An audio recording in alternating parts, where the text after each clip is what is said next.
नमस्कार, आप देख रहे हैं सिटी जंक्शन न्यूज़। मैं प्राप्ति शर्मा आप सभी का बहुत बहुत स्वागत करती हूं। सबसे पहले एक नज़र आज की खास खबरों पर। संमित्र हॉस्पिटल, जिंदगी की एक नई लाइफ लाइन। संमित्र मानस हॉस्पिटल, सीमेंट गोडाउन के पास, अकोट अकोला रोड, अकोला।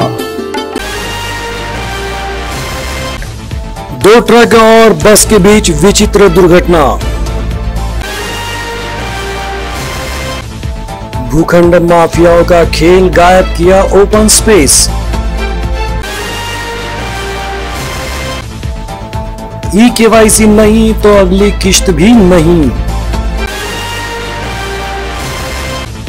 और महागौरी की विदाई के साथ ही महालक्ष्मी उत्सव का समापन। अब समाचार विस्तार से। नागपुर की ओर जा रहा एक ट्रेलर अचानक टायर फटने से अनियंत्रित हो गया, जिससे विपरीत दिशा से आ रहा ट्रक और ट्रेलर के पीछे बस भी अनियंत्रित हो गई। इस वक्त बस भी सड़क के नीचे जा गिरी और ट्रक पलट गया। यह दुर्घटना राष्ट्रीय राजमार्ग पर भंडारा के निकट बेला में 4 सितंबर करीब शाम 5 साढ़े 5 बजे के दौरान घटी। इस घटना में ट्रक चालक समेत बस में सवार कुछ यात्री लोग भी घायल हो गए। भंडारा बस डिपो से नागपुर के लिए जाने वाली बस MH40Y5145 शाम करीब 5 बजे यात्रियों से भरी हुई नागपुर की ओर निकली। इसी बीच जैसे ही बस शहर से बाहर रवाना हुई, तब नागपुर की ओर से आ रहा ट्रेलर बेला स्थित भारतीय रेस्टोरेंट के सामने अचानक अनियंत्रित हो गया। इसी दौरान विपरीत दिशा से आ रहे ट्रक और ट्रेलर के पीछे आ रही बस भी नियंत्रित हो गई। इसी सामने से आ रहे ट्रक और बस के बीच हादसा होना तय था, लेकिन अचानक ट्रक पलटी हो गया। बस चालक ने यात्रियों को बचाने के लिए बस को रास्ते के किनारे उतार दिया। भाग्यवश कुछ जीवित हानि नहीं हुई, अलबत्ता कुछ यात्री घायल जरूर हो गए।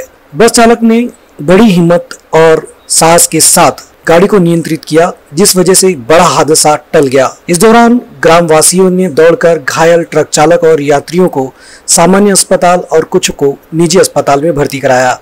घटना की जानकारी मिलती भंडारा पुलिस यातायात नियंत्रण शाखा के पुलिस निरीक्षक शिवाजी कदम अपनी टीम के साथ मौके पर पहुंचे और यातायात को भी सुचारू किया। सिटी जंक्शन के लिए भंडारा से नंदा गौड़ी सर, इनकी खास रिपोर्ट। भूखंड माफियाओं और कुछ बिल्डरों के इशारे पर लेआउट के निर्माण के दौरान शासकीय मानकों और नियमों को किनारे कर दिया जाता है। महानगर पालिका क्षेत्र के अधीन आने वाले गंगानगर 2 के सालासर बालाजी मंदिर मार्ग पर भी कुछ इसी तरह के कारनामे को अंजाम दिए जाने का मामला सामने आया है। इस मामले में सामाजिक कार्यकर्ता श्री विजय तिवारी ने आयुक्त कविता द्विवेदी इनसे शिकायत करते हुए कहा है कि शहर के सर्वे नंबर 35/3 में खेल के मैदान, ओपन स्पेस और चौड़े रास्तों की अनिवार्यता से बचने के लिए लेआउट को 4 टुकड़ों में बांटा गया है। ऐसा करते हुए लोगों से उनके मूलभूत अधिकार छीने जा रहे हैं। इसके अलावा शिकायत में कहा गया है कि अकोला के सर्वे नंबर 35/3 में कुल जगह 1.17 आर है। उसके कुछ हिस्से में आरक्षण है, जिसमें सर्वे नंबर 35/2 तथा 35/3 की जगह का समावेश है। यह आरक्षण क्षेत्र के निवासियों के बच्चों के लिए खेल के मैदान तथा प्राथमिक स्कूल के लिए है। इसका अनुक्रमांक BP/24 आरक्षण क्रमांक 11 तथा पुराना क्रमांक 9 था। श्री तिवारी के अनुसार इस 1.17 आर जमीन पर भूमि अभिलेख विभाग तथा सहायक संचालक नगर रचना विभाग जिलाधिकारी कार्यालय के माध्यम से 0.40 आर से कम के 4 टुकड़े किए गए, ताकि लेआउट मंजूर करते समय 10% जगह ओपन स्पेस तथा मूलभूत सुविधा के लिए छोड़ने की बाध्यता से बचा जा सके। 31 महानगर पालिका के नगर रचना विभाग ने भी इसकी अनदेखी करते हुए 21 दिसंबर 2021 को लेआउट को प्राथमिक मंजूरी दे दी। रास्ते, नालियां, बिजली के खंभे, पाइपलाइन का काम होने पर अंतिम मंजूर दी जाती है। श्री तिवारी ने शिकायत में कहा है कि महानगर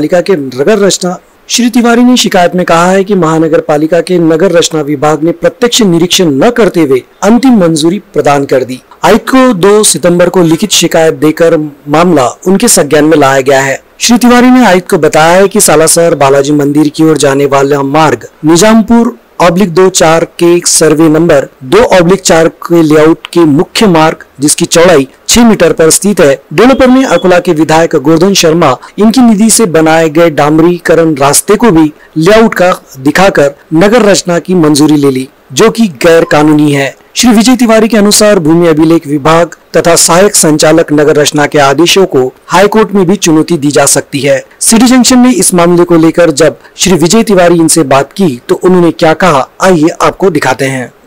हाँ बोलिए। गंगानगर 2 सालेसर बालाजी मंदिर रोड जो है उस पर स्थित मौजे अकोला गट क्रमांक 35/3, जिसके अंदर 1 हेक्टर 17 आर जमीन थी, जिसके 4 टुकड़े गिराकर उसके अंदर लेआउट डालने का प्रयास जो संबंधित बिल्डर है उसने किया है, लेकिन यह नियमानुकूल नहीं है। तो इस बात का मैंने माननीय आयुक्त मनपा कविता जी द्विवेदी इनके निदर्शन में लाकर दिया है। उन्होंने चौकसी के आदेश दिए हैं। अब चौकसी के पश्चात उसमें देखा जाएगा क्या किया जाता है, और यदि हमें यहाँ न्याय नहीं मिला तो हम हाईकोर्ट तक के जाने की तैयारी रख रहे हैं। प्रधानमंत्री किसान सम्मान योजना का लाभ लेने वाले लाभार्थियों के लिए 31 अगस्त तक ई-KYC करना अनिवार्य कर दिया गया था। 2,12,685 किसान लाभार्थियों में से केवल 1,35,408 किसानों ने इस अवधि के दौरान ये प्रक्रिया पूरी कर ली है। इन लाभार्थियों को 12वीं किश्त का लाभ मिलने का रास्ता साफ हो गया है। फिलहाल ये प्रक्रिया को 7 सितंबर तक बढ़ा दिया गया है, लेकिन अभी भी 77,277 लाभार्थी किसानों ने ई-KYC नहीं कराया है। तो मौजूदा स्थिति में 7 सितंबर के बाद इस योजना का लाभ उन्हें नहीं मिल सकेगा, इसलिए प्रशासन ने किसानों से ई-KYC की अपील की है। आपको बता दें कि जिले में 77,277 लाभार्थियों ने चौथी बार समय मिलने के बावजूद ई-KYC नहीं की है। अब ई-KYC करना अनिवार्य है क्योंकि ये सीमा 7 सितंबर तक बढ़ा दी गई है, जिसके बाद बीत है जिन किसानों ने ई-KYC नहीं की उन्हें योजना की 12वीं किश्त यानी कि अगला लाभ नहीं मिल पाएगा। आपको बता दें कि इस योजना में भाग लेने वाले किसानों को सालाना 6,000 रुपए सब्सिडी दी जाती है, लेकिन जो अब KYC नहीं कर रहे हैं उन्हें अगली 6,000 की सब्सिडी बंद होने की संभावना है।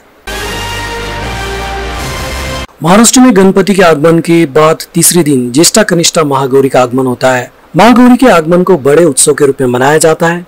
3 दिवसीय ज्येष्ठा कनिष्ठा गौरी की स्थापना उत्सव के दौरान पहले दिन शनिवार 3 सितंबर को माँ गौरी का आह्वान किया गया और उन्हें वैदिक विधि विधान के साथ और अपने कुलाचार के अनुसार उनकी स्थापना की गई। साथ ही 4 सितंबर को महालक्ष्मी ज्येष्ठा कनिष्ठा को भोग प्रसाद अर्पण कर परिजनों के साथ ही परिचितों को विशेष रूप से भोजन प्रसादी के लिए आमंत्रित किया गया था। अकोला शहर ही बल्कि समूचे जिले में शहरी तथा ग्रामीण अंचल में भी अपने सामर्थ्य अनुसार लक्ष्मी भक्तों ने महाप्रसाद का आयोजन किया, जिसका लाभ सैकड़ों भक्तों ने लिया। अत्यंत शुद्धता और नियोजनबद्ध तरीके से तरह तरह के पकवान महालक्ष्मी को समर्पित कर महाप्रसाद बांटा गया। 3 दिवसीय उत्सव में महामंगला गौरी के विविध धार्मिक कार्यक्रम जिसमें भजन, भक्ति संगीत आदि के जरिए माँ की आराधना की गई। सोमवार को माँ ज्येष्ठा कनिष्ठा को भोग प्रसाद अर्पण कर महालक्ष्मी उत्सव का समापन किया गया और माता को विदाई दी गई।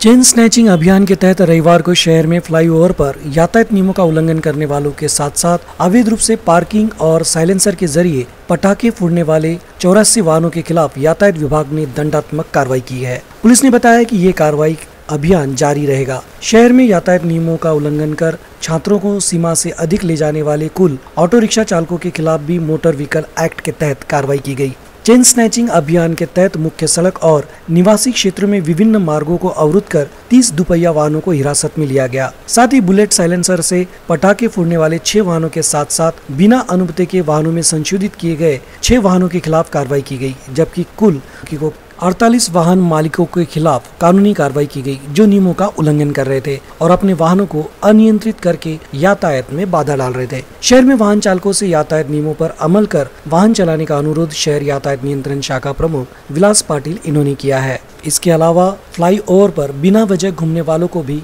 दंडात्मक कार्रवाई का सामना करना पड़ सकता है। अंत में एक नजर आज की खास खबरों पर। सन्मित्र हॉस्पिटल, जिंदगी की एक नई लाइफ लाइन। सन्मित्र मानस हॉस्पिटल, सीमेंट गोडाउन के पास, अकोट अकोला रोड, अकोला। 2 ट्रक और बस के बीच विचित्र दुर्घटना। भूखंड माफियाओं का खेल गायब किया ओपन स्पेस। KYC नहीं तो अगली किश्त भी नहीं। और महागौरी की विदाई के साथ ही महालक्ष्मी उत्सव का समापन। आज के लिए बस इतना ही। कल फिर मिलते हैं नई ताज़ा खबरों के साथ, तो बने रहिए सिटी जंक्शन न्यूज़ के साथ। सिटी जंक्शन, अपना चैनल, अपनी बात।